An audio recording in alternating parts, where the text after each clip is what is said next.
హనుమాన్ జయంతి కేవలం ఒక పండుగ మాత్రమే కాదు, అది అచంచలమైన భక్తికి మరియు అపారమైన శక్తికి ప్రతీక. హనుమంతుడు జన్మ వృత్తాంతం వెనుక ఉన్న తెలియని రహస్యాలు మరియు ఆసక్తికరమైన కథను తెలుసుకుందాం. అందరికీ హనుమాన్ జయంతి శుభాకాంక్షలు. రామాయణంలో రాముడు గురించి ఎంత చెప్పుకుంటామో హనుమంతుడు గురించి కూడా అంతే గొప్పగా చెప్పుకుంటాం. కానీ అసలు హనుమంతుడు ఎలా జన్మించాడో, ఆయన పుట్టుక వెనుక ఉన్న ఆ అంజనాదేవి శాపమేమిటి, శివుడికి హనుమంతుడికి ఉన్న సంబంధమేంటి? అంజనాదేవి శాపం. చాలామందికి హనుమంతుడు అంజనాదేవి కొడుకు అని తెలుసు, కానీ ఆమె ఒక అప్సరస అని తెలుసా? పూర్వజన్మలో అంజన పుంజికస్థల అనే అప్సరస. ఒక మునిశాపం వల్ల ఆమె కోతి రూపంలో భూమిపై జన్మించాల్సి వస్తుంది.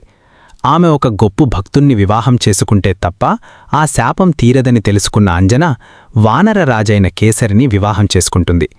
కాని సంతానం కోసం ఆమె శివుణ్ణి ప్రార్థిస్తుంది. శివుని 11వ రుద్రావతారం. హనుమంతుడు సాక్షాత్తు శివుని అంశ.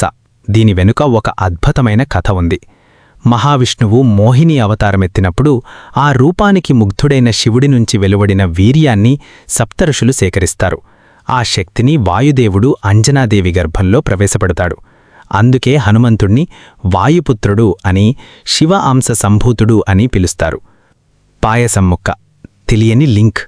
రాముడు హనుమంతుడు ఒకే సమయంలో దాదాపు ఒకే శక్తితో జన్మించారు.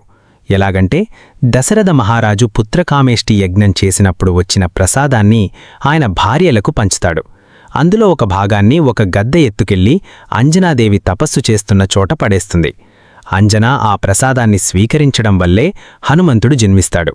అంటే రాముడు హనుమంతుడు ఒకే యజ్ఞఫలం వల్ల జన్మించారన్నమాట. హనుమాన్ జయంతి విశిష్టత. చైత్రపూర్ణిమ. ఉత్తర భారతదేశంలో చైత్రమాసంలో జరుపుకుంటారు. వైశాఖ బహుళ దశమి. తెలుగు రాష్ట్రాల్లో హనుమంతుడు దీక్ష విరమణ చేసే రోజుగా హనుమంతుడు జన్మించిన 10 రోజులకు జరుపుకుంటారు. చూశారుగా, హనుమంతుడు జననం వెనుక ఎన్ని రహస్యాలున్నాయో. ధైర్యం కావాలన్నా, బుద్ధి కావాలన్నా ఆ ఆంజనేయుడిని స్మరిస్తే చాలు. ఈ సమాచారం మీకు నచ్చితే మీ స్నేహితులకు కూడా షేర్ చేయండి.